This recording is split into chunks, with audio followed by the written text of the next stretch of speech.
ต้องทำนะแล้วก็หมู่บ้านกองทุนแม่ของแผ่นดินจังหวัดเชียงใหม่เท่านั้นมีทั้งหมดกัน625หมู่บ้านรวมถึง8จังหวัดภาคเหนือก็3,000ป่ายพี่น้องท่านฟังเฉพาะ8จังหวัดนั้นก็มี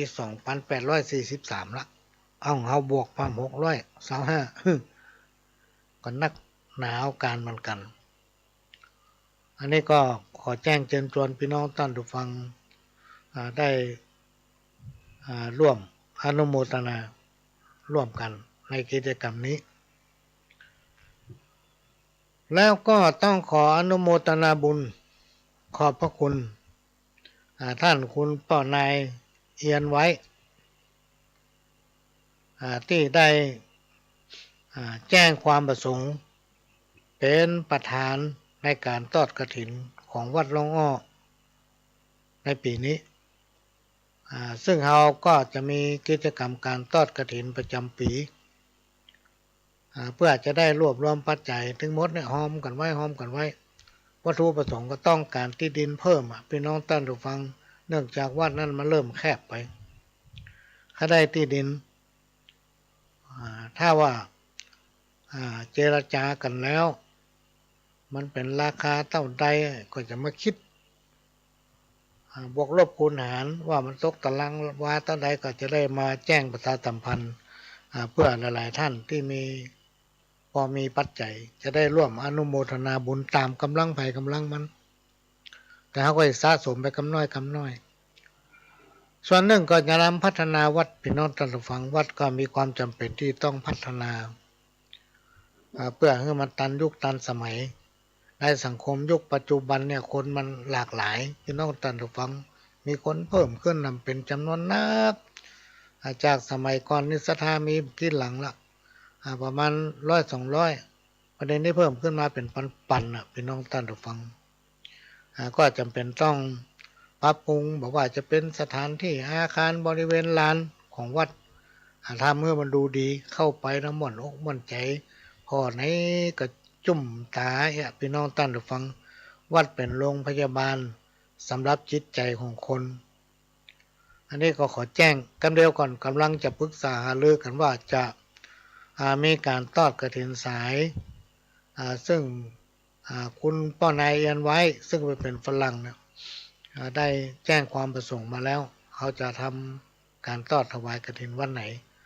แล้วก็จะมีการกำหนดก็จะพิมพ์ซองสักน้อยพี่น้องท่านผู้ฟัง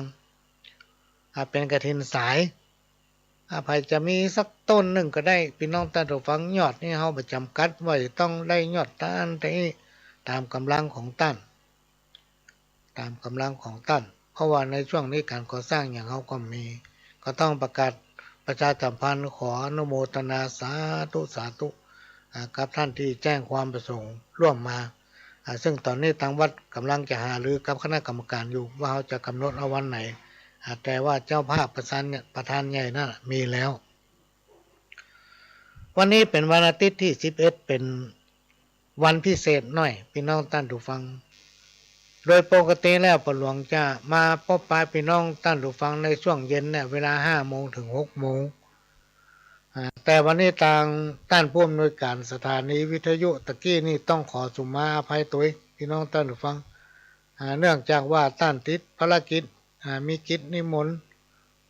ท่านจะต้องไปสวดมนต์พี่น้องท่านผู้ฟังทำวัดเย็น จะต้องมีการทำวัดเย็นกันทุกวัดท่านก็จะทำอย่างนี้เป็นประจำทุกวันทำวัดเย็นทำวัดเช้าเนี่ยปรากฏว่าท่านลืมเอารีโมทไปตัวไม่ได้เอารีโมทไปตัว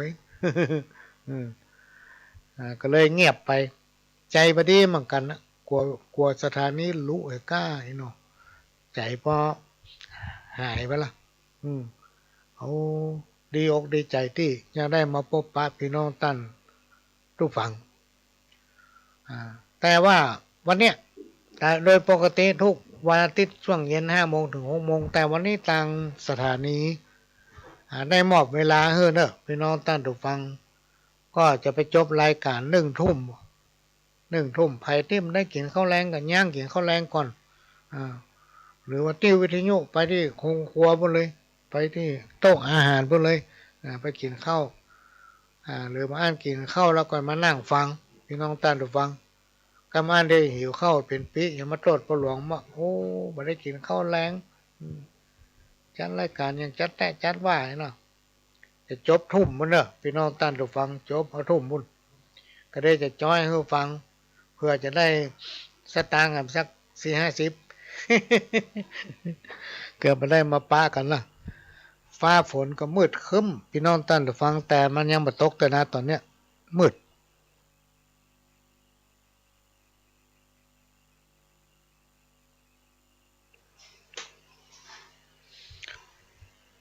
มาป้ากันแล้ว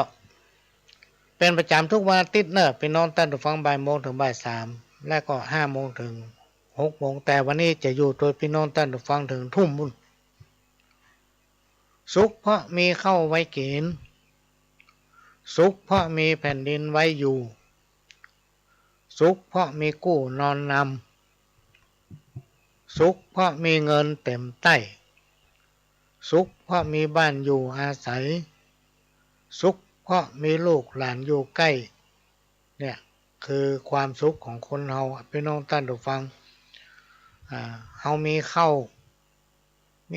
ไว้หุงมีข้าวไว้นึ่งนะอาหารเนี่ยเอาซะได้พี่น้องท่านผู้ฟังตำหัวตำอย่างยิ่งหน้าฝนเนี่ยพักแค่พักปังปุ้งเลยเต็มหัวนะพักไม่ใส่เกลือปลเลอะเขาก็สามารถไปเก็บมาปรุงเป็นอาหารได้นะแทนประการเรื่องสุขเพราะมีแผ่นดินไว้อยู่ก็คือเขามีบ้านที่อยู่อาศัยไม่ต้องไปอาศัยเปิ้นคนอื่นหรือว่าเขาได้เจ้าได้อยู่หอพักอย่างนี้ก็ยังดีพี่น้องท่านผู้ฟังที่เขาได้อยู่ได้กินที่ทำงานเราก็ไปหาคำนึงสุขเพราะมีคนหูใจคนเฮาเนี่ยมันอยู่คนเดียวมันยากพี่น้องท่านผู้ฟังมันจะต้องมีคู่ข้างคู่คิดเวลามันเครียดเข้ามาคิดอย่างมาออกทามองตื้อจะต้องมีคู่ข้างนะจะต้องมีคู่ข้างจะต้องมีคู่คิดจะต้องมีคนที่ไว้อกไว้ใจและระบายความในใจให้เขาฟังบางทีมันหลากหลายความคิดพี่น้องท่านผู้ฟังก็อาจจะได้ข้อคิดที่ดีๆเนี่ยข้อคิดที่ดีๆมาประดับสติปัญญาของตนเองนะเนี่ยนี่ก็มาพบปะพี่น้องท่านผู้ฟังก็มาฟังพี่น้องท่านผู้ฟังฟังฟังบอกฟังอาจจะเป็นเลยเพราะเวลามี2 ชั่วโมงก็ไม่ได้เนี่ยแถมชั่วโมงเกินนี้แล้วเขาจะต้องปะกันตอนเนี้ยพี่น้องท่านผู้ฟังก็กำลังรวบรวมเอกสารที่จะทำหนังสือสปะอยู่ในห้างนี่นะสปะมีในห้างมดก็ประมาณน่าจะร้อยกว่าแผ่นก็จะมอบเพื่อเป็นที่ระลึกในโอกาสทอดกฐินใน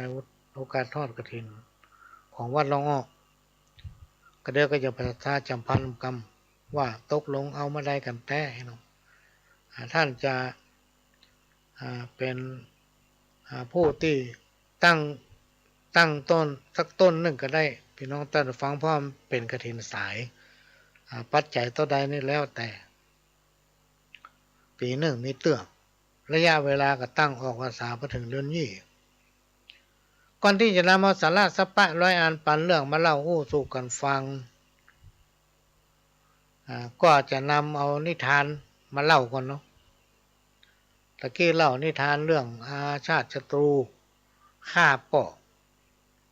มาตั้นจบดีสักกรรมพี่น้องท่านผู้ฟังเวลามันหมด ก็เลยรวบรัดตัดใจความจบไปงั้นนะตอนนี้ก็จะเอานิทานความกตัญญูกตเวทิตาคุณกับความวิริยะอุตสาหะพยายามนะ มาเล่าให้ฟังในสมัยก่อนพุทธกาลหลายพันปีมาละหลายพันปีมาแล้ว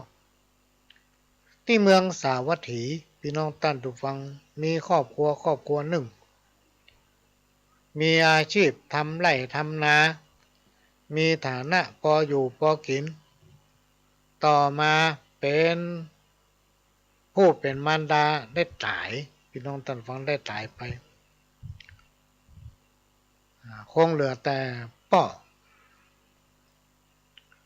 และลูกเป็นผู้ชาย1 คนถึง2พ่อลูกอยู่สู้ชีวิตกันมาหลายปีจนลูกผู้ชายเจริญเติบโตขึ้นมาเป็นหนุ่มเป็นบ่าวอยู่มาวันหนึ่งผู้เป็นพ่อได้ล้มป่วยพี่น้องท่านผู้ฟังผู้เป็นลูกก็พยายามหาหมอมารักษายังได้อาการป่วยของพ่อก็บ่ดีขึ้นมีอาการทรุดหนักขึ้นเรื่อยๆต่อมามีอยู่วันหนึ่งผู้เป็นพ่อคิดว่าตัวเองคงบ่รอดแน่คราวนี้ต้องตายแน่ๆละก็ได้ห้องลูกชายเนี่ยเข้ามาหาแล้วก็สั่งเสียว่าพ่อคงจะมีชีวิตอยู่กับลูกต่อไปบ่ได้แล้วก่อนที่พ่อจะตายจากลูกไปพ่อจะขอลูกสักอย่างหนึ่งได้ก่อนลูกชายก็ตอบว่าขอพ่อสั่งมาเตอะคือพ่อสั่งมาเตอะทำใจให้สบายลูกทำได้กูยังถ้าพ่อต้องการอันใดก็บอกมาเตอะเมื่อพ่อตายไปแล้วพ่อขอให้ลูกแบกเอาศพของพ่อเนี่ยไปฝังไว้ที่บนดอยหรือบนภูเขาแต่ต้องเป็นภูเขาลูกที่เก้าม่อนที่เก้านี่หรอกม่อนก็คือลูกก็คือม่อนนะจะต้องเดินลัดป่าเขาจะต้องข้ามภูเขาข้ามดอยไปลูก8 ม่อนแล้วไปถึงม่อนที่เก้าลูกจะต้องมีความอุตสาหะพยายามพ่อจะต้องเดินขึ้นดอยขึ้นภูเขาถึง8 ลูกกับลูกที่เก้านั่นก็เป็น9 ลูกถ้าลูกทำได้เนี่ยจิตวิญญาณของพ่อจะได้ไปอยู่อย่างเป็นสุขจะได้ไปอยู่ที่ดีตัวของลูกก็จะมีความสุขความเจริญพ่อสั่งเสียลูกจบผู้เป็นพ่อก็ขาดใจตายทันทีเลยพี่น้องท่านผู้ฟังถอดจิตออกจากร่างเมื่อผู้เป็นพ่อขาดใจตายผู้เป็นลูกก็ทำตามคำสั่งเสียของพ่อได้พัดเปลี่ยนเสื้อผ้าเพื่อศพของพ่อเอาไม้มาทำแค่นะห่อผ้าแล้วเอาไม้แค่นะห่อร่างของพ่อเมื่อจัดการทุกอย่างเรียบร้อยพี่น้องท่านผู้ฟังก็แบกศพของพ่อที่นำเอาแค่มาพอกตั้งนอกเนี่ยห่อไว้เอาผ้ามาเขียนเอาเชือกมามัดแล้วก็แบกศพของพ่อนั้นออกจากบ้านเดินไปในป่าขึ้นดอยหรือว่าภูเขาลูกที่1ผ่านป่าไปขึ้นเขาลูกที่2รู้สึกเหนื่อยแล้วก็นักไปติ๊กหันท่าจะได้ฝังศพพ่อไว้บนดอยภูเขาลูกที่3นี่ละก้ายเนาะเมื่อจะฝังก็มานึกถึงคำสั่งเสียของพ่อก่อนตายนะทำให้ต้องอดทน แบกศพของป่อต่อไปแม้นจะเหนื่อยสักเพียงใดก็ต้องทำคำสั่งเสียของป่อก่อนตายก็ยังดังก้องอยู่ในหูอยู่ตลอดเวลาด้วยความกตัญญูกตเวทิตาคุณจึงได้ปฏิบัติตามคำสั่งเสียของป่อโอ้ทนต่อความเหน็ดเหนื่อยโอ้ทนต่อความนักซึ่งมันนักปฏิตีหรอกแบกศพผู้เป็นป่อไปจนถึงดอยหรือภูเขาลูกที่8ก็เตี้ยวลัดป่าเขาไปทำไปถึงภูเขาลูกที่9ไปถึงปลายพุ่นปลายดอยวะไปถึงที่เปียงก็มาพิจารณาดูสถานที่พี่น้องท่านผู้ฟังดูสถานที่จะฝังศพของป่อไว้ตัดได้เนาะจากนั้นก็ลงมือขุดหลุมลึกลงไปเม็ดหนึ่งด้วยความลำบากเพราะมันเป็นใบหินใบแห่นะกว้างวาป่ายลึกลงไปเม็ดหนึ่งเสร็จก็มาจัดแจงนำเอาไม้แค่ที่ห่อหุ้มออกจากร่างศพของป่อเพื่อจะเตรียมพัดเปลี่ยนเสื้อผ้าให้ศพของป่อและเอาศพของป่อลงหลุมฝังยังดอยหรือปลายภูเขาลูกที่9นั้นตามคำสั่งของป่อในขณะที่กำลังจัดแจงจะเปลี่ยนเสื้อผ้าให้ศพของผู้เป็นป่ออยู่นั้นรู้สึกแปลกใจเป็นอย่างมากเมื่อเห็นว่าร่างศพของผู้เป็นป่อกลายเป็นทองคำพี่น้องท่านผู้ฟัง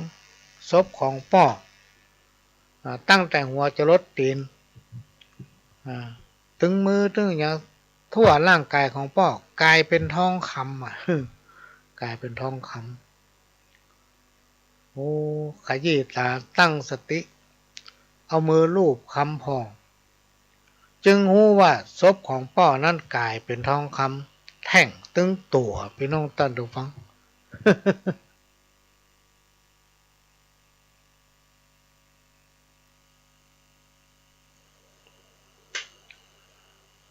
เมื่อหันดังนั้นก็แบกเอาทองคำนะศพของป่อที่กลายเป็นทองคำนะแบกกลับมาอย่างบ้านโดยผ่านภูเขามาทำ8ลูกพี่น้องตาลูกฟังถึงลูกที่9นะเมื่อเดินทางกลับมาถึงบ้านก็นำเอาทองคำไปแลกเป็นเงินได้เงินมาเป็นจำนวนนักมากมายมหาศาลทำให้เขากลายเป็นมหาเศรษฐีในเมืองสาวัตถีแห่งนั้นในพริบตาในครอบครัวของเฮาตั้งหลายจึงมีพระอยู่2ลูกคือพ่อกับแม่พ่อแม่เป็นพระประจำบ้านของลูกลูกก็ต้องดูแลเอาใจใส่พ่อกับแม่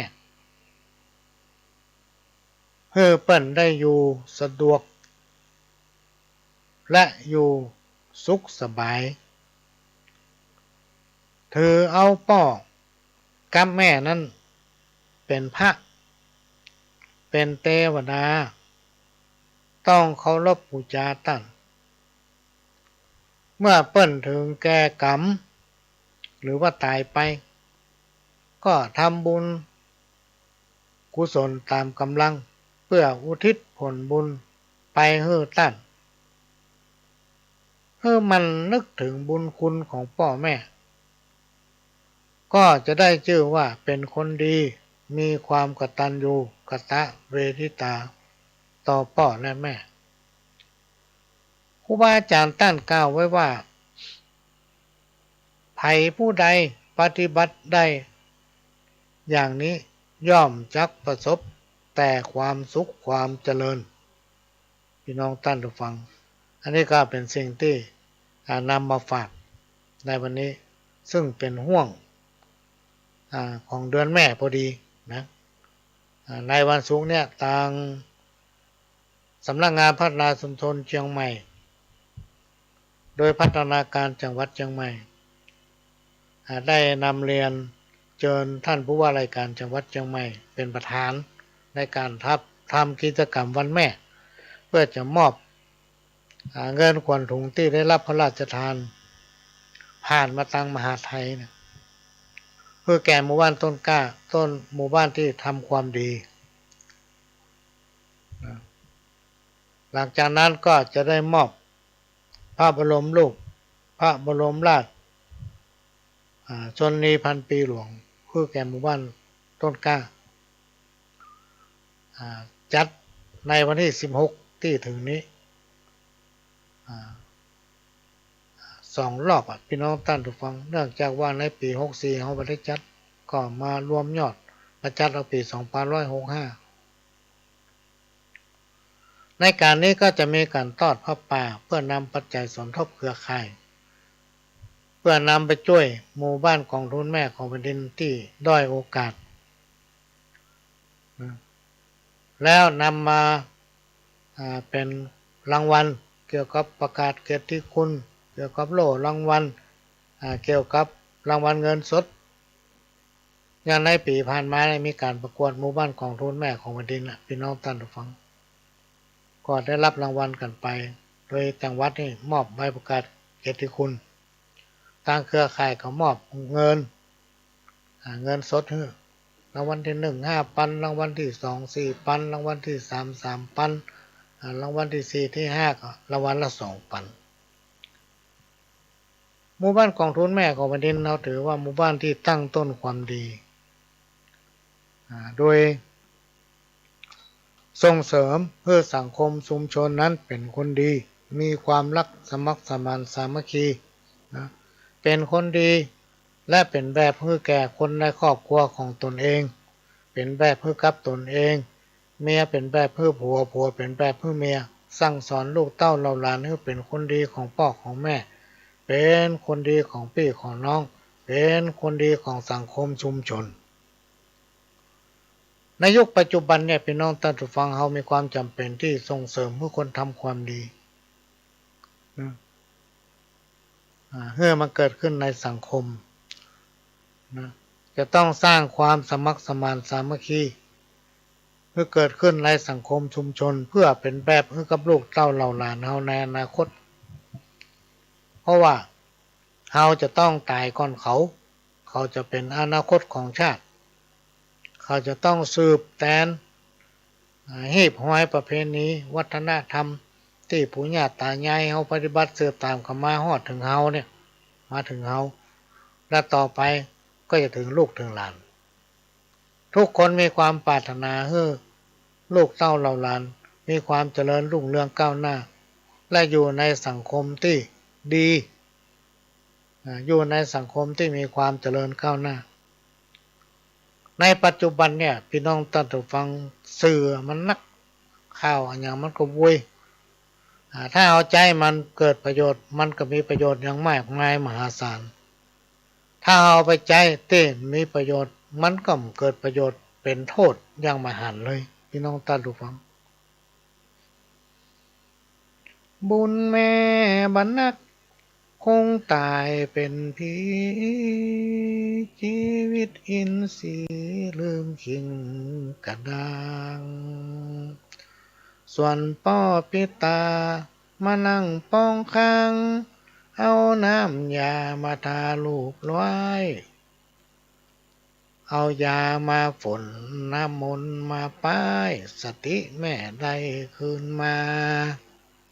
ลมขึ้นปันกลางมืดฟางแก่นตาใจแม่ดีมาเล็งหันลูกเต้า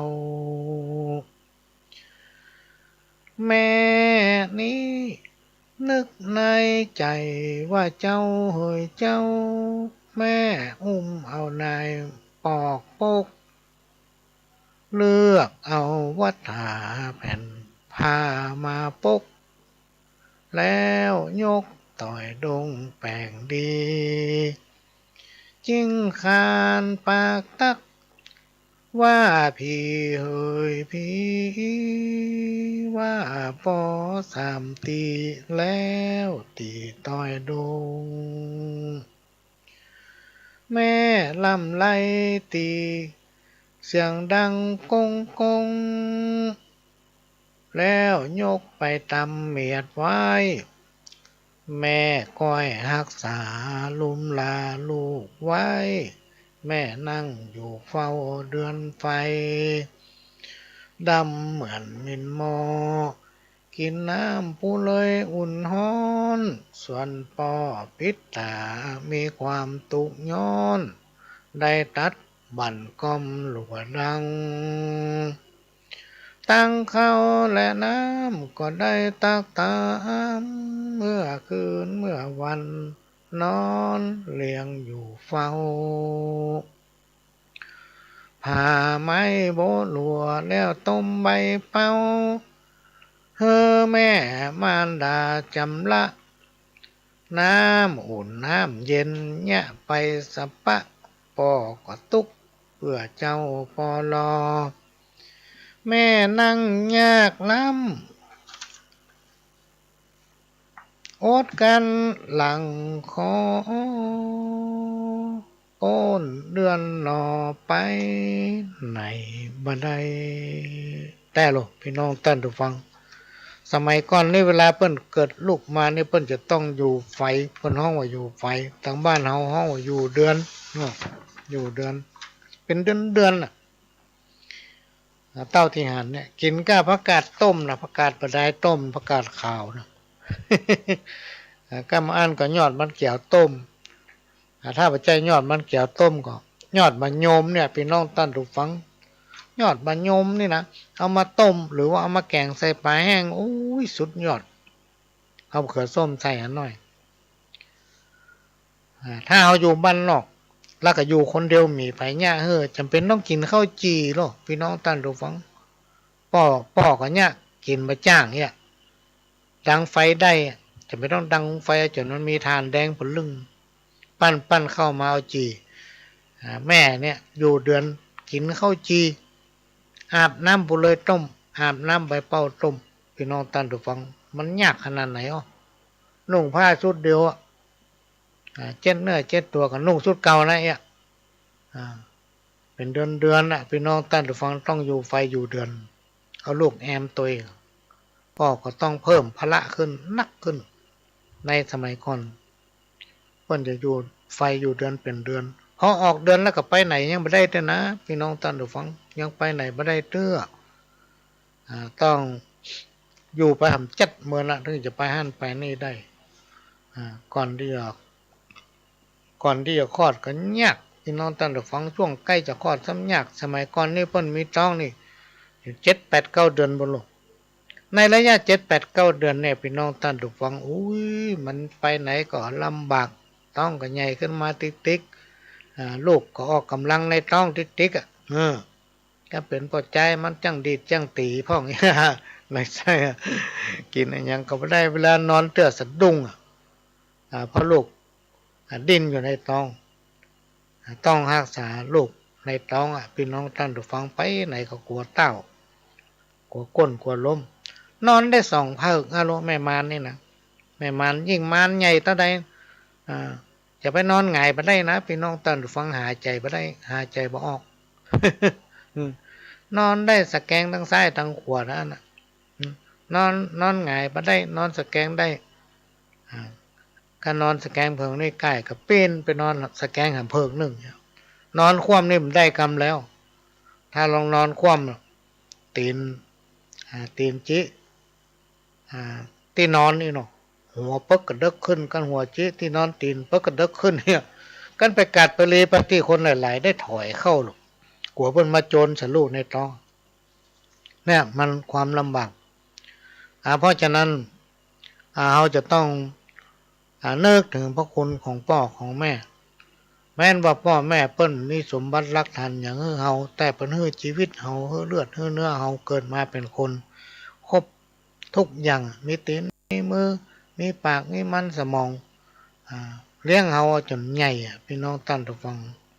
เฮาก็ต้องดูแลเปิ้นเป็นการตอบแทนพ่อแม่คือพระเจ้าของลูกเป็นถึงพ่อเป็นถึงแม่เป็นถึงพระเจ้าเป็นถึงพรหมเป็นถึงธนาคารเป็นถึงตู้ ATM เคลื่อนที่ให้กับลูกลูกคือแก้วตาดวงใจของพ่อของแม่เพราะฉะนั้นพอดีลืมพ่อแม่ผู้ใดถ้าบ่ลืมพ่อแม่ปฏิบัติกับพ่อกับแม่ดีๆเนี่ยพี่น้องท่านผู้ฟังครูบาอาจารย์คนเฒ่าคนแก่พ่อหน้าพ่อหลานท่านผู้รู้คนที่เพิ่นประสบเรื่องนี้มาแล้วเนี่ยเปิ้นอู้ฟังว่าตกน้ำอะไรตกไฟบ่ไหม้มีความเจริญก้าวหน้าบ่ทุกข์มายากอันนี้ก็ฝากไว้เอามาเล่าให้ฟังแม่ก้อยรักษาลุมลาลูกไว้แม่นั่งอยู่เฝ้าเดือนไฟดำเหมือนมินมอกินน้ำปูเลยอุ่นฮ้อนส่วนป่อปิดตามีความตุกย้อนได้ตัดบั่นก้มหลัวทั้งตั้งเขาและน้ำก็ได้ตักตามเมื่อคืนเมื่อวันนอนเลี้ยงอยู่เฝ้าผ้าไม้โบะหลัวแล้วต้มใบเป้าเฮือแม่มารดาจำละน้ำอุ่นน้ำฮ้อนเนี่ยไปสับปะตุกป่อเจ้าป่อรอแม่นั่งยากล้ำหลังปอโคตรขอกันโปนเดือนนอไปในบ่ได้กลัวเจ้าบุตาลูกรักแม่ให้เต้านั่งนอนอิงบัลละกลัวลูกเต้าเป็นโลกาภัยยะแม่นั่งเฝ้าคอยนายแม่เลี้ยงลูกไว้ตุกดาไข่ตายแม่หวังเปิ้งนายเมื่อยามแก่เฒ่าอันนี้มันเป็นภัยมูลเราไปน้องต้านฟังเขียนส่งเข้ามาก็มามาอ่านให้ฟังจ้อยให้ฟังอย่างน้อยล่าทำบนเรื่องของแม่ไว้แก้วสีแก้วสีลินบาดเดียวนี้เฮ้ยบ่มีไผเฝ้าอันนี้หมายถึงว่าเลี้ยงลูกใหญ่มาละลูกไปมีครอบมีครัวไปอยู่บ้านเมียพ่องไปอยู่บ้านผัวพ่องไปแยกการทำงานต่างจังหวัดพ่องพี่น้องละพ่อแม่อยู่คนเดียวเนอะมีพายุตัวพ่อตัวแม่แม่ก็อยู่คนเดียวแหละบาดเดียวนี้เฮ้ยบ่มีไผเฝ้ามาสวะทุมลาแม่ไว้น้อยอกมองใจกับเจ้าลูกไทยแม่นั่งสีตาให้ถึงวันกึดฮอดแม่เลี้ยงลูกเต้าจอมขวานแม่หวังสุขบานป้อยตุกโศกเศร้าแม่หวังกินแห้งซ้ำกายเป็นเจ้าบ่ฮู้นักเบาถอยจ้าหวังถึงสวรรค์อินพรหมจันทร์ฟ้าซ้ำหม่มหญ้าเปอะดินแม่เลี้ยงชีวิตอินทรีย์หากิน เลี้ยงลูกชายหญิงเด็กขาหนุ่มน้อยบ่ใจแข็งจ่าเนื้อนายน้องน้อยตามก้ามีบอกตักจำใส่ใจเนื้อเจ้าลูกรักเหมือนกันจู้ผู้หญิงใจเนี่ยพี่น้องต้านฟังความทุกข์ของแม่แม่นี่จะทุกข์กับลูกขนาดนั้นทุกข์อกทุกข์ใจนี่นะเวลาเปิ้นรับเปิ้นนอนกันหมดถ้าลูกมาอยู่แม่นี่บันรับเนาะก้องหาลูกไปไหนบ่ได้จะมาเนี่ยกว่าไปเป็นอันนั้นเป็นอันนี้กลางตากลางตางกายเนาะนอนถึงบันรับทอดลูกมาถึงจะได้นอนรับนะเนี่ยพี่น้องต้านฟังความทุกข์ของพ่อของแม่ถ้าไผมันไม่ลูกนี่บ่ฮู้บางทีเปิ้นมาจ้างจะด่าอย่างเฮาเปิ้นจะบอกว่าถ้าสูมีลูกมีเต้าก่อนสูถึงจะฮู้ว่าพ่อแม่เนี่ยมันทุกข์ขนาดไหนเรื่องสูมาเนี่ยตั้งแต่หัวถิ่นเต้าจอนเนี่ยใหญ่มาเป็นงูเห่าหูจ่องกะเห็นบ่ เหมือนมีข้าวบทเนี่ยว่ามูตาเฮยดูแลลูกรักอันนี้หมายถึงว่าลูกใหญ่มาละเราไปแยกการแยกงานที่อื่นมาดูแลพ่อแม่มาส่งสตางค์ให้สักเตื้อปีไหนมาดำหวยเตื้อ300มันไปกุ้มปีจะได้เนาะ ปีในไม้เตื้อซ้ำปีมาสักกำเนี่ยแม่ก้องหาลูกคุยอยู่จะกินจะได้เนอะแม่แต่ปัจจัยเนี่ยพี่น้องตอนฟังยังประหลวงนะตะกอนนี่ปัดลูกปัดเต้าไปอยู่กรุงเทพพักหนึ่งได้หลายปีละหนึ่ง2-3 ปีโอ้เขียนข้าวตึงบลงอะไรหาลูกนะเนี่ยเหมือนข้าวบนเนี้ยดูแลลูกรักมาตุมควางสัตว์พ่อแม่ปิตามาสวดตุมลาพ่อแม่สองเท่าปอบ่อินดูตากะหาลูกเต้าบอกเกิดหาบุญคุณแม่เลี้ยงเกิดมาเป็นคนกายเป็นหมอดเมียงมาจากตอบตามึงกูเลี้ยงใหญ่มาแล้วกลับกลายเป็นศัตรูเปรียบเหมือนดังงูตัวพิษแก่นกาพ่อแม่สั่งสอนจงห้องสวกกาจากกรรมายืนยุกการสู่เจ็บเป็นสู่จักหูทุกสู่จักหวานไว้หาคุณลูกเพศลูกยักษ์เตวตัดมาสู่บอกเกิดหาบุญคุณแม่เลี้ยงพ่อเจ้าหนีไปเอาผัวเอาเมียต่างดาวฮักเหลือมารดาแม่ไทยพระเจ้าของตัวมาตุมละไว้บ่ปิกปอกหน้ามาใจได้ผัวรวมฮักเมียแป้งเตรียมใจลวดหมออะไรมารดาแม่เจ้าบุญพ่อแม่ตัวเนื้อหัวต่างเก้าเนื้อตัวยิ่งเราลูกรักลูกเต่าเตรียมใจเป็นเทวทัตมาซัดขวางเหือมัวเมา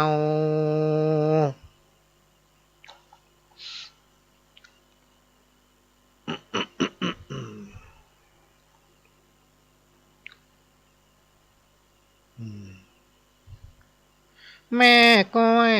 อุ้มหอบนายเดินเตียวเลี้ยงใหญ่มาแล้วกลับกลายเป็นงูเขียวบ่ใครเดินเตียวมาหาแม่เจ้า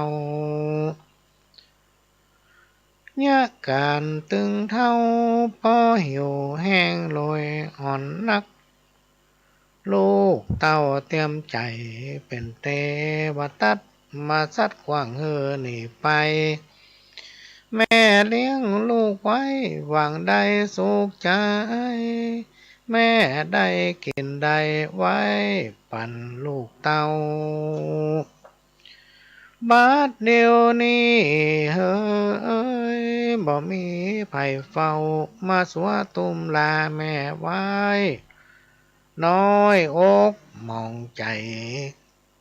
กับเจ้าลูกไทยแม่นั่งสีตาให้ตึงวันคืดฮอดแม่เลี้ยงลูกเต้าจอมควานแม่หวังสุขบานก้อยตกโศกเศร้าแม่หวังกินแห้งซ้ำกายเป็นเจ้าบ่หูนักเบาถอยจ้าหวังถึงสวรรค์อินพรหมจันทร์ฟ้าสามบ่มหญ้าเปอะดินแม่เลี้ยงชีวิตอินทรีย์หากินเลี้ยงลูกชายหญิงเด็กขาหนุ่มน้อยบ่ใจแข็งจ่าเนื้อนายน้องน้อยตามกำมีบอกตักจำใส่ใจเนื้อเจ้าลูกรักวันกันจู้ผู้หญิงใจอันนี้มันเป็นบทหนึ่งพี่น้องท่านผู้ฟังของแม่วิกสีแก้วศิรินแล้วก็ทำบทหนึ่งนะมันมีเป็นตอนไปมันเหมือนกันเนอะข้อความมันแต่เฮาขึ้นไปขึ้นมาพี่น้องท่านผู้ฟังก็ถึงแม่ยังประหลวงนี่ตันได้เลี้ยงแม่สักกรรมเปิ้นเสี่ยงอายุไปก่อนเฮาตันได้เลี้ยงเปิ้นก็ขอฝากไว้กับพี่น้องท่านผู้ฟังได้สอนลูกสอนหลานแล้วจะไปเปิดวิทยุดัง บางคนเปิดวิทยุดังหมาได้ยินใส่หอนตัวหม่อมมันนะแต่ก่อนเราจัดรายการเมื่อคืนเนาะจบเอาตี 1 ตี 2พุ่นมาภาคหลังเนี่ยสมองมาสู้พี่น้องท่านผู้ฟังสมองล้าสมองมาทำงานประกอบกับเวลาเขาจัดรายการเมื่อคืนเขาจ้อยเขาอย่างหมามันหอนด้วยเขาหอนแข้งเขากูม่วนใจนะกูเปิดวิทยุฟังพอหลวงวางมันจ้อยมันหอนนะแข่งกันถึงหมาว่ะดูเอาไปเปรียบกับหมาป่ะ ก็วันนี้ได้รับการอนุเคราะห์จากท่านผู้อำนวยการว่าอยู่ไปถึงทุ่มเลยลงก็ถ้าจบทุ่มพวกก็มาจ้อยให้ฟังดีกว่าเนาะเพื่อจะได้สตางค์สัก10 บาท20 บาทที่แม่แดงตะล่อมนี่ได้หลายแล้วเนอะเลยนะดีไปดีแม่แดงใจขึ้นฮับเป็นกระถินใสสักต้นเลยเนาะ จะหนังสือเล่มใหญ่ๆทำบทเนี่ยมันเหมือนกันเนอะข้อความมันนะมูตาเฮยดูแลลูกรักแม่ตกเพื่อเจ้าปอดหิวโหยแม่ก้อยอดทนป้ามานลูกเต้าอดกันอาหารพูดจาคาบเข้าของกินเพชรเก็มแสบฮ้อนแม่ก้อยหักษาคันพระในต้องแม่อิดอ่อนหิวแรงยาเมื่อนางลุกอดกันใจแข็งจากนั่งนอนแหงกลัวสนันตองกลัวลำบากใจพระไทยในห้องการงานมีละไว้ตากน้ำเกลือหมูโบะหลัวผ้าไม้ก็คึดหอดเจ้าในคันยามเมื่อนางลุกแม่ก้อยก็พันหายใจออกดังอิดหิวอ่อนแม่ลำบากใจเสียงเพียงนกผูกบ่วงที่นายผ่านผูกมัดหาวลมขึ้นกำยัดยามเมื่อแม่เจ้าปามานเติงเดือนมาแล้ว แม่ต้องตกผ่านไว้หาของทานบุญคุณแม่เจ้าลำบากหัวใจยามเมื่อเกิดลูกเต้าซ้ำได้อิงเติกเมื่อก็เกิดลูกเต้ายามดีบุญแม่บรรนักคงตายเป็นผีชีวิตอินทรีย์ลืมคิงกระดางส่วนพ่อพิตามานั่งป้องข้างเอาน้ำยามาทาลูกร้อยเอายามาฝนน้ำมนต์มาป้ายได้สติแม่คืนมาลมขึ้นปันกลางมืดฟางแก่นตาใจแม่ดีมาเล้งหันลูกเต้าแม่นึกในใจว่าเจ้าเฮยเจ้าแม่อุ้มเอานายปอกปกเลือกเอาวัฏฐาแผ่นผ้ามาปกแล้วยกใส่โดงแป้งดีจิ้งคานปากตักว่าพี่เฮยพี่ว่าปอสามตีแล้วตีต้อยดงแม่น้ำไหลตีเสียงดังกงกง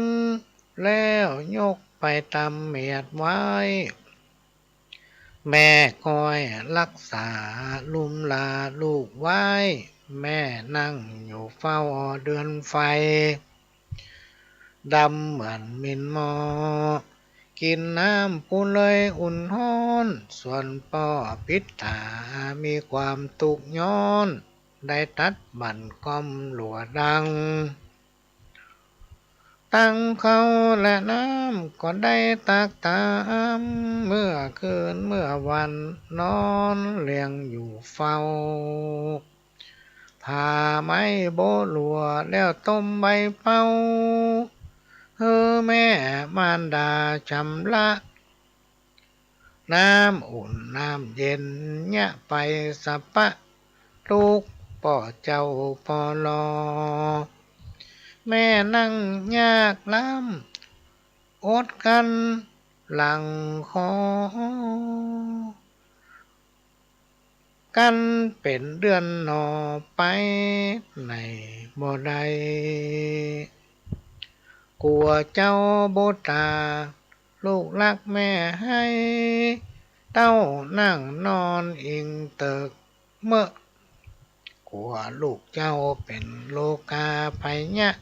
แม่นั่งอยู่เฝ้าคอยนายแม่เลี้ยงลูกไว้ตุกดาไข่ตายแม่หวังเปิ้งนายยามเมื่อแก่เท่ายามเมื่อแก่เท่าให้ส่งไลน์มาเบิ่มันแบบนี้นะไม่ได้อ่านไผซักคนเด้อไม่ได้อ่านไผซักคนพอมาอ่านมาได้ถ้ามาเอาไปอ่านก็เรียกรายการพุทธเกิงพุทธกัง ก็ไว้วันพฤหัสก็ได้เนอะพี่น้องต้อนรับฟังวันพฤหัสเวลามันน้อยมัน1 ชั่วโมงเห็นไหมวันเสาร์4 โมงถึง6 โมงเวลามัน2 ชั่วโมงถ้าไผจะโตเสียงจะจ้อยหรือว่าจะซอยนะได้เนอะพี่น้องต้อนรับฟังวันเสาร์หน้าวันเสาร์หน้าดูเหมือนว่าวันอาทิตย์มันมีงานอย่างมุนจำก็ได้จะต้องดูรายการนำกรรมแต่ว่าถ้าไผ่จะจ้อยจะซ้อนในวันเสาร์หน้าได้เตรียมไว้เนอะวันเสาร์หน้าก็จะไปซ้อยืมไม้มาก่อนไม้ก็มีแต่น้ำเดือนเนอะไปซ้อยืมไม้มาไอ้โทรศัพท์มีละใจไปจ้างอะเมาะเนี่ยมันต้องอ้วนยากขนาดเท่าไม้นะการเปิดห้องจับซ้ำเตือนนะพี่น้องตันถูกฟังเฮาอุตส่าห์ไปย้อมผมจนดำไม่กะ ก็ห้องลุงอยู่ มีแม่คนหนึ่งเป็นจมแล้วกู้จะไปทำผม เป็นวันค่ำบุญนะเสี่ยงสตางค์เป็นจัดนักโอ้แม่ยิงไปตัดผมที่แปลงเนอะพี่น้องตัดหรือฟังแม่ยิงไปตัดผมนี่นะกำ400-500กันเนอะทางกรุงเทพเป็น1,000-2,000บุญนะเขาเสี่ยงสตางค์นะอีแม่อุ้ยนั่นโคตรกู้ซาไปตัดผม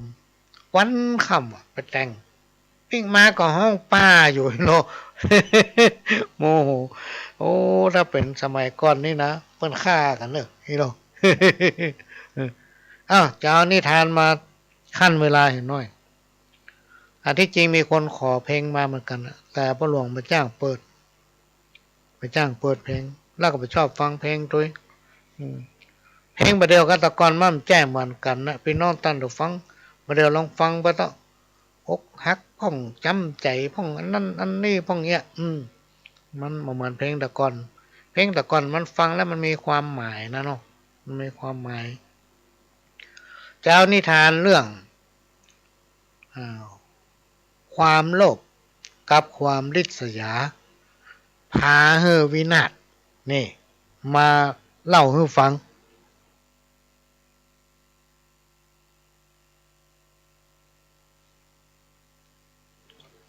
พอดีวันนี้ตั้นผู้อำนวยการเพิ่นใจดีนะพี่น้องตั้นฟังตามรักนี่จะจม6 โมงแล้ว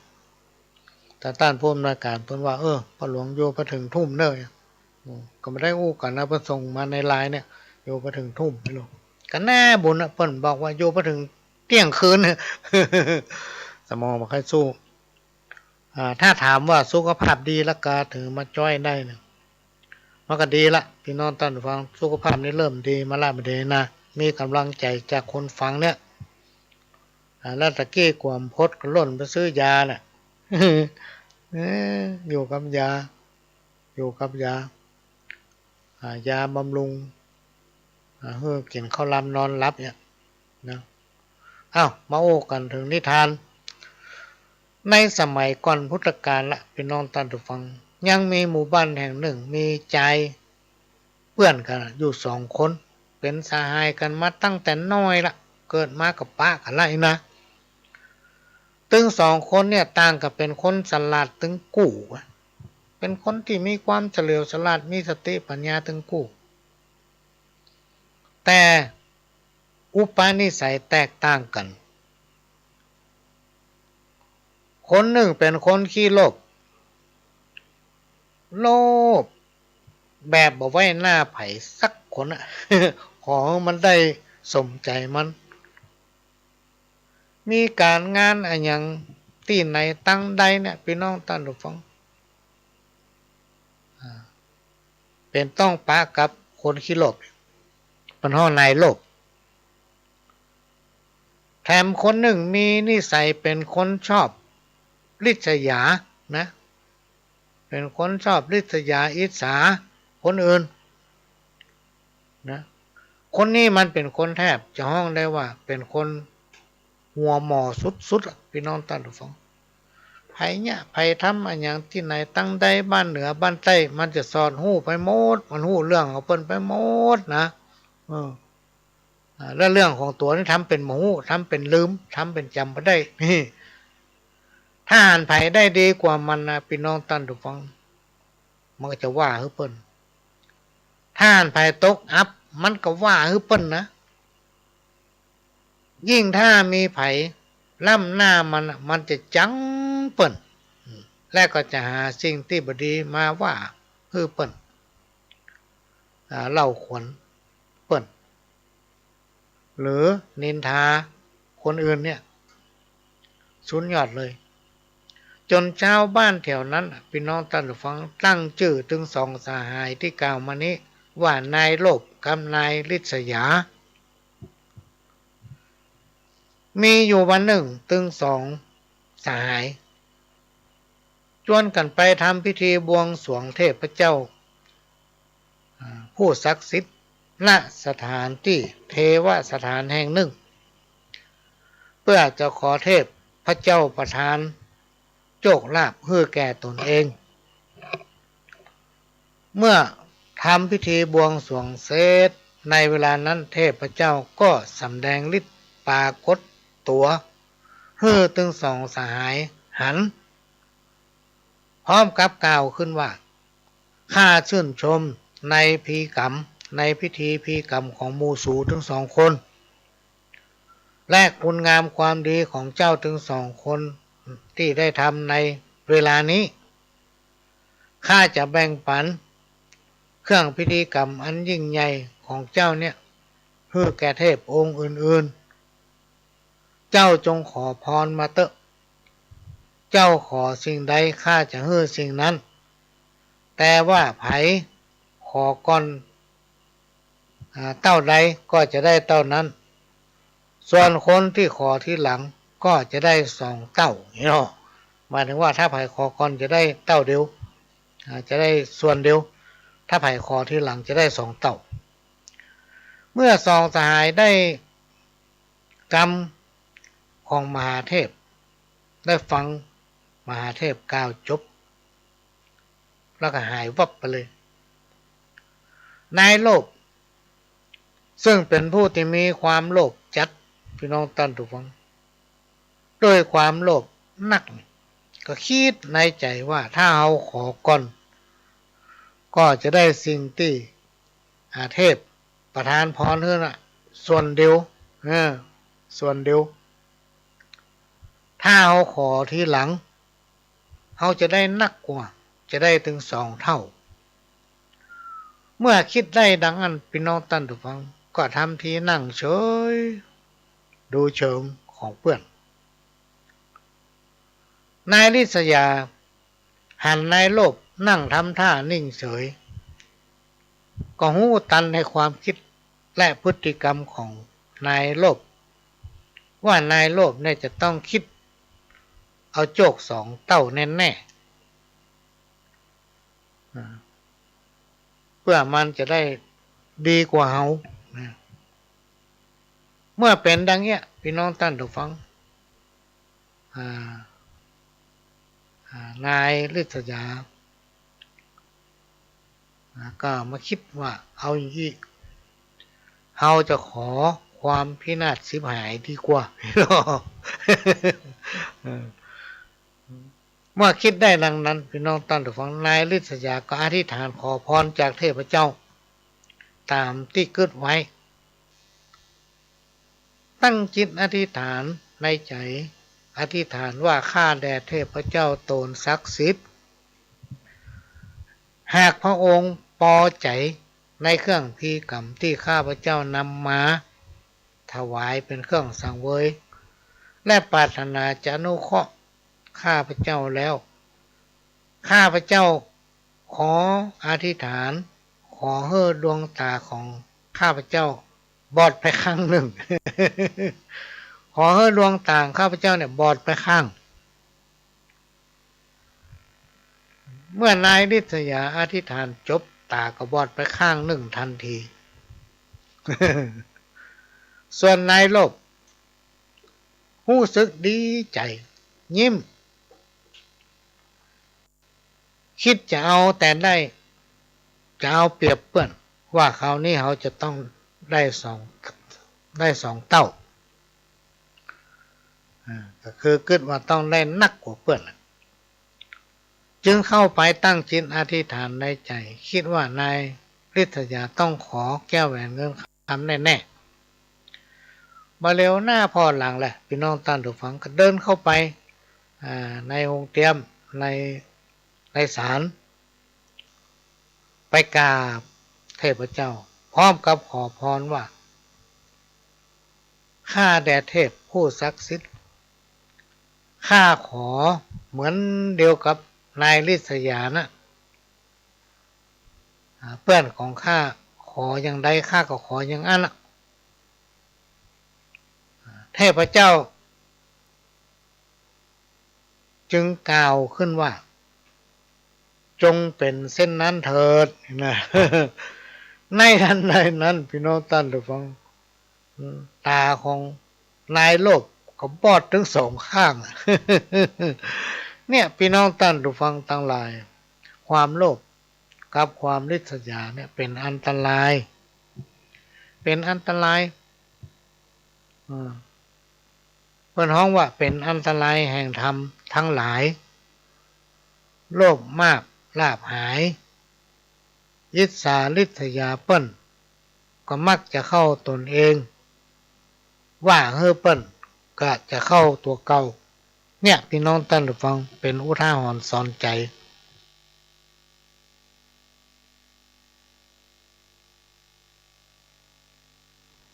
ขณะนี้พี่น้องท่านผู้ฟังก็กำลังฟังรายการสาระธรรมกรรมเก่าจากทางสถานีวิทยุกระจายเสียงพระพุทธศาสนาแห่งชาติและสังคมขึ้นเพื่อการศึกษาพระพุทธศาสนาและวัฒนธรรม FM 104.50 เมกะเฮิรตซ์จากวัดฝ่ายเย็นวัดฝ่ายเย็นตั้งอยู่หลังมหาวิทยาลัยเชียงใหม่ตำบลสุเทพอำเภอเมืองจังหวัดเชียงใหม่และก่อนนะครับการอนุเคราะห์เมตตาจากทางสถานีจากผู้อำนวยการสถานี3 สถานีก็คือสถานีวิทยุคลื่นพัฒนาคุณภาพชีวิต FM 92.25 วัดหลวงประแดงมหาวิหารสถานีวิทยุ FM 98.75 คลื่นธรรมะของชุมชนวัดห้วยทองซักตำบลคลองเปาอำเภอจอมทองจังหวัดเชียงใหม่สถานีวิทยุมนต์เสียงธรรม 106.25 วัดบุพารามอำเภอแม่แจ่มจังหวัดเชียงใหม่ก็ได้นำเอาเสียงนี้เผยแพร่ให้พี่น้องท่านผู้ฟังได้ฟังกันทำสถานีหนึ่งดำเนินรายการโดยก้าวกระผมพ่อหลวงสว่างท่าดินจันทร์ประธานเครือข่ายกองทุนแม่ของแผ่นดินจังหวัดเชียงใหม่และ8จังหวัดภาคเหนือประธานคณะที่ปรึกษาผู้ตรวจราชการภาคประชาชนด้านต่างๆจังหวัดเชียงใหม่และก็เป็นรองประธานศูนย์ประสานงานกองทุนแม่ของแผ่นดินแห่งชาตินะก็มาพบปะพี่น้องท่านผู้ฟังเป็นประจำทุกวันอาทิตย์ตั้งแต่เวลาบ่ายโมงถึงบ่าย3แล้วตอนเย็นก็5โมงถึง6โมงแมลงแล้วก็วันพฤหัส3ทุ่มถึง4ทุ่มวันเสาร์ก็4โมงถึง6โมงแมลงพี่น้องท่านผู้ฟังวันนี้นั้นเป็นกรณีพิเศษหน่อยโดยได้รับการอนุเคราะห์เมตตาจากท่านผู้อำนวยการก็อยู่กับพี่น้องท่านผู้ฟังถึงทุ่มเนอะตอนนี้ค้างเวลาทำประมาณ20 นาทีนะ20 นาทีก็มาเปลี่ยนบรรยากาศหลังจากพี่น้องท่านผู้ฟังได้ฟังสาระสัปปะร้อยอ่านปันเรื่องจากทางสถานีช่วงนี้ก็มาเปลี่ยนบรรยากาศฟังขยมเก่าจะบ้านมาเล่ามาอู้สิ่งที่ได้เรียนรู้สิ่งที่ได้ทำเป็นประสบการณ์พี่น้องท่านผู้ฟังของชีวิตที่ผ่านมาอันไหนดีอันไหนไม่ดีก็มาอู้ฟังเราก็ได้นำเอาข้าวมาจ้อยให้ฟังเนื่องจากว่ามีคนขอเพลงก็หลวงก็บอกว่าจะเอาเพลงอย่างมาเปิดพี่น้องท่านผู้ฟังทำอย่างหนึ่งมันเป็นช่วงที่เปิดมีอันอย่างก็ลิขสิทธิ์อันอย่างเงี้ยกับยาก็มาเปิดก็ได้มีปัญหาเรื่องลิขสิทธิ์ทำจะห้องเฮือฟังเขาก็ซ้ำห้องบัดจ้างเนี่ย ห้องบัดจ้างก็ตั้งเกิดมาเนี่ยพี่น้องท่านฟังเคยห้องเพลงซากเถอะแต่ถ้าโอ้ถึงเต้ทำเนี่ยถึงมันยอมไผ่สักคนเนอะถึงมันยอมไปสักคนอันนี้ก็เป็นเจ้าบ้านพี่น้องท่านฟังเต็มโอ้ฟังก็จะมาจ้อยตำนานเห็นน้อยหนึ่งก็เดี๋ยวจะว่าจ้อยเรื่องพระคุณแม่ต่อมันก็อาจจะจับเวลาพอดีพ่ออยู่ด้วยกันถึงทุ่มเนาะวันนี้เป็นกรณีพิเศษพี่น้องท่านฟัง ย่อหัตถาทูลสากราบน้อมวางพวงดอกซอมนอบน้อมมือสาขอยกมือน้อมพร้อมทูปบูผาองค์พระปฏิมาวันตากลมเกากาบพญาพรหมบรมตันเจ้าเป็นก้อนสำเนากล่าวจี้มอนจากไข่สารนิทานเรื่องนี้มาครบรอบนี้ปอเปิงหูติบตาติบขยิบมาเถิงทีวีบันเทิงเลื่อนเริงกูดานนั่งตายนอนตายยิงใจอยู่บ้านเพราะถึงตำนานเก่าจี้ไล่คายิงกันแต่งฝันเดี๋ยวนี้สับสนปนปีเนอนายพ้องกินยาพิษเสพติดตัวตายแคลนคอวำไวยิงใจแก่เท่า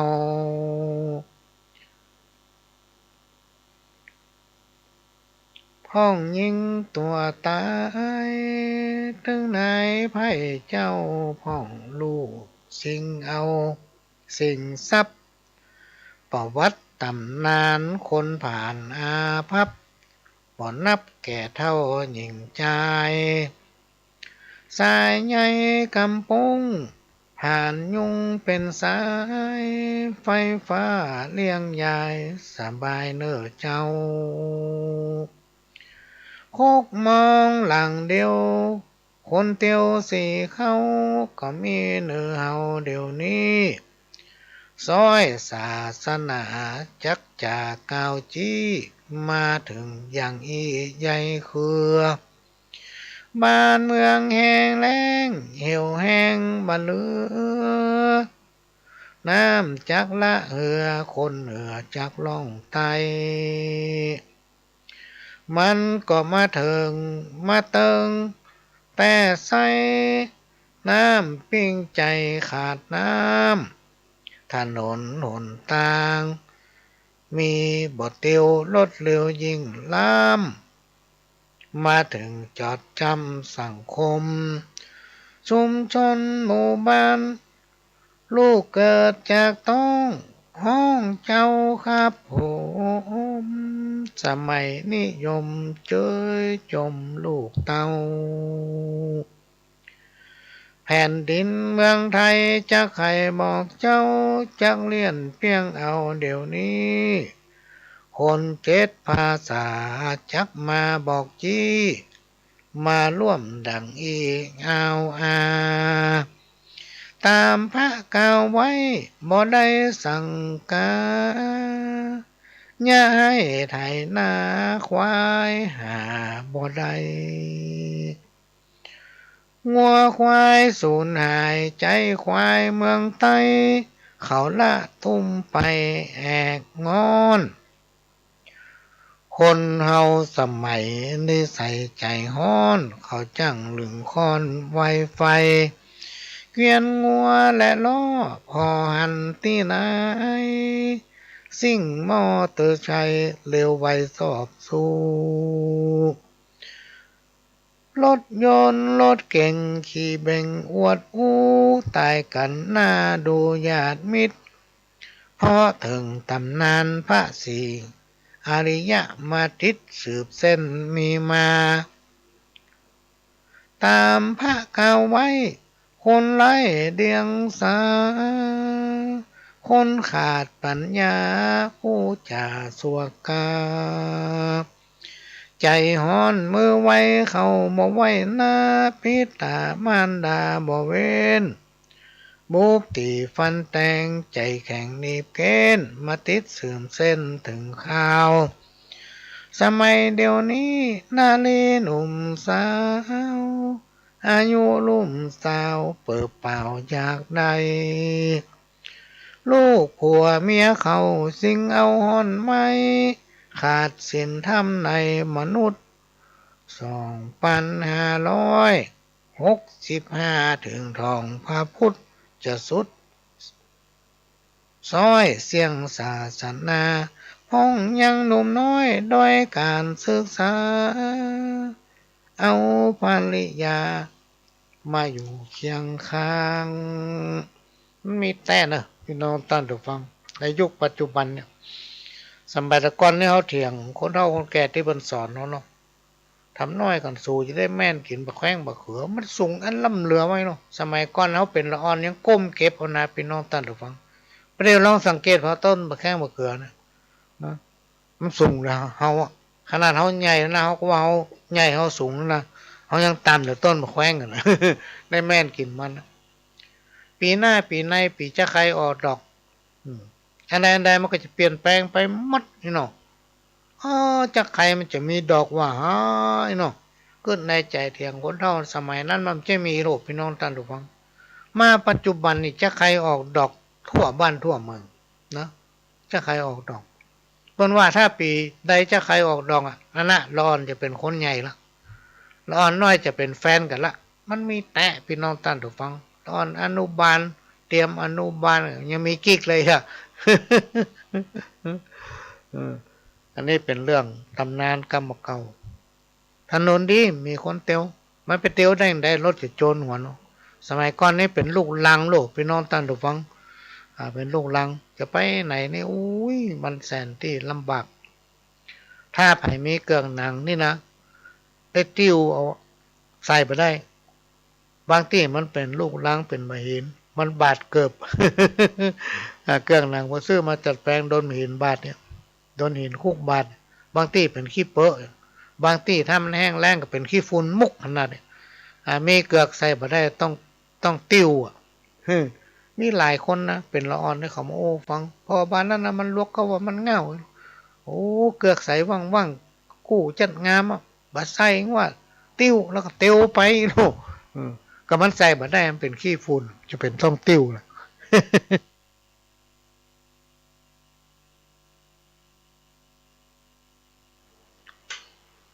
จะมาจ้อยให้ฟังจ้อยอันเก่านั่นเนอะ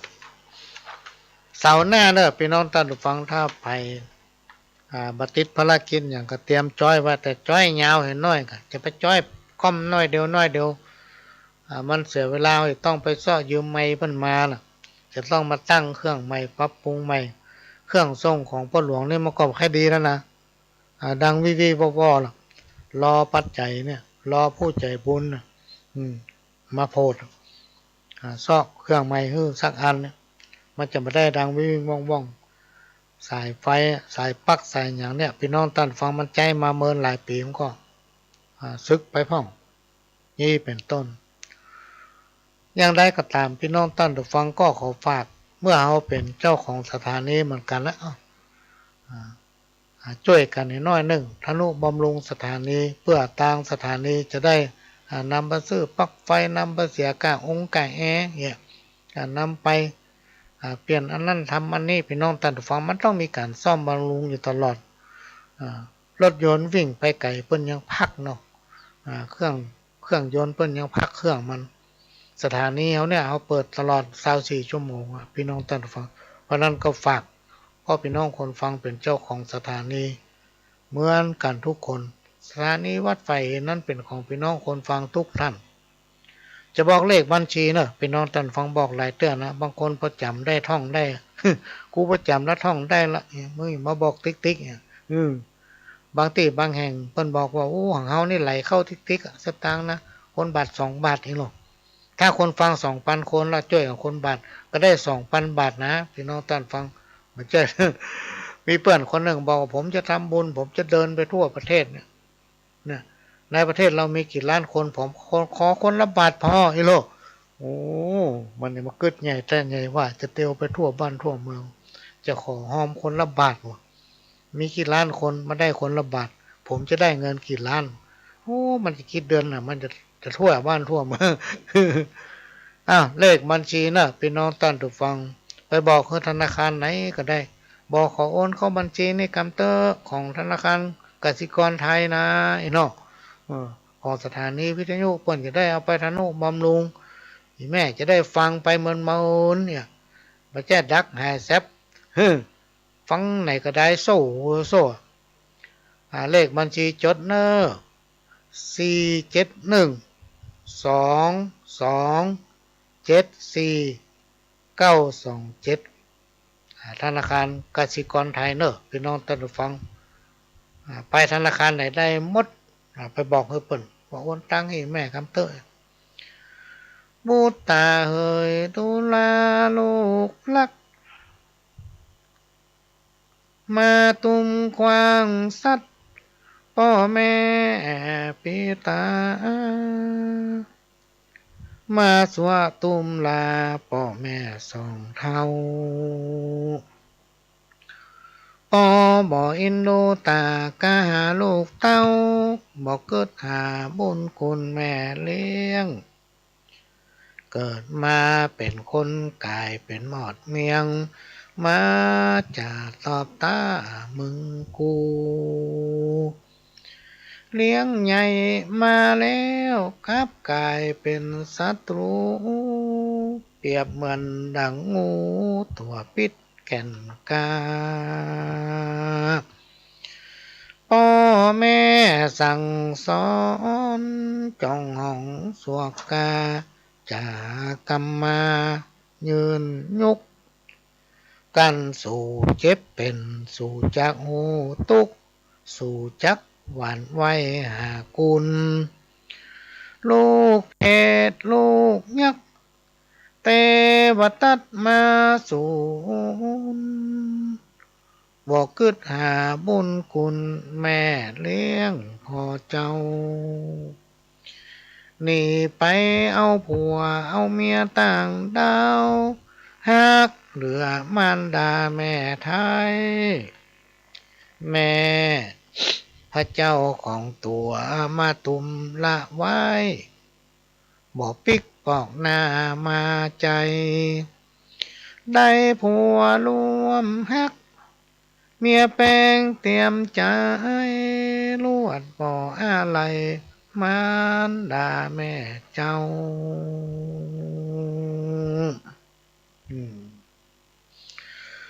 บุญพ่อแม่ตัวเนื้อหัวต่างเก้าเนื้อตัวยิ่งเฮาลูกรักลูกเต้าเตรียมใจเป็นเทวตัดมาชัดขวางเหือมัวเมาได้ผัวรวมฮัก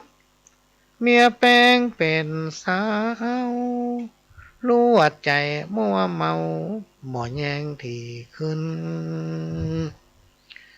แม่นี้กึดลายตัวนายกึดตื่นบอกกึดถึงบุญคุณแม่เลี้ยงแม่อุ้มหอบนายนักข้างหนองเปี้ยมแม่ก้อยหอบอุ้มเดินเตียวเลี้ยงใหญ่มาแล้วกับกลายเป็นงูเขียว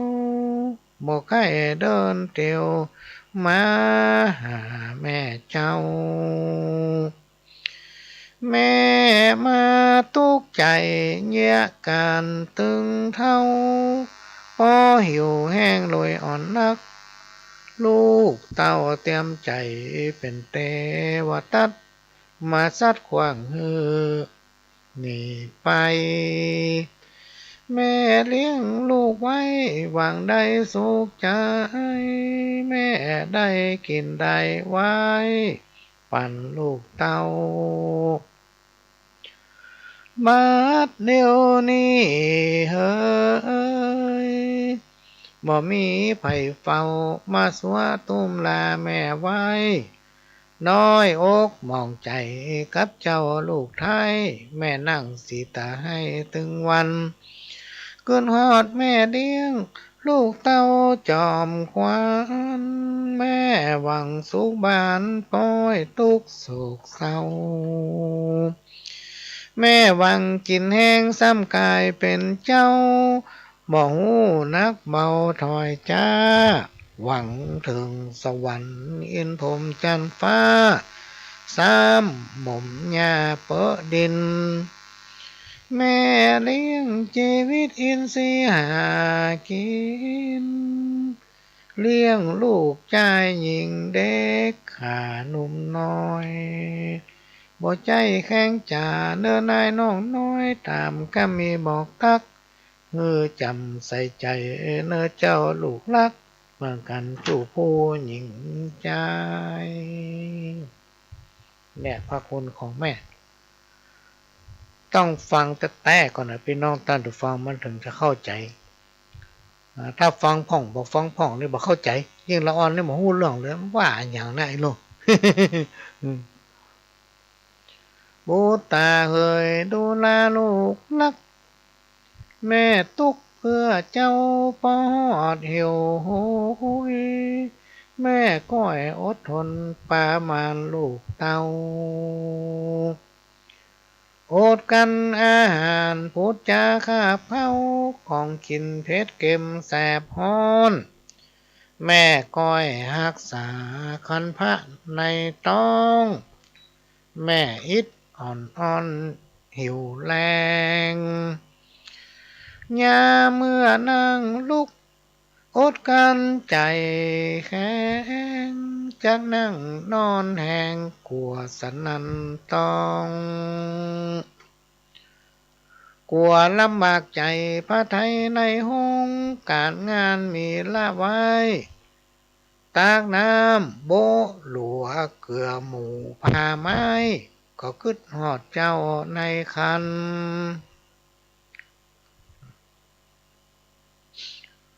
ยามเมื่อนั่งลุกแม่ก้อยก็พันหายใจออกดังอีดหิวอ่อนแม่ลำบากใจเพียงนกผูกบ่วงที่นายผ่านผูกมัดหาวลมขึ้นกำยัดยามเมื่อแม่เจ้าปามานตั้งเดือนมาแล้วแม่ต้องตกผ่านไว้หาของตานบุญคุณแม่เจ้าลำบากหัวใจยามเมื่อเกิดลูกเต้าซ้ำได้นอนอิงเติกเมื่อก็เกิดลูกเต้ายามดีไผ่มาว่าลายมาบอกโอ้จ้อยในม่วนแตะม่วนว่าก็เดี๋ยวจะเมี่ยงฮึกกำเลยว่ะเมี่ยงส้มฝาดอีโลบุญแม่บ่นักคงตายเป็นผีชีวิตอินทรีย์ลืมคิงกระด้าง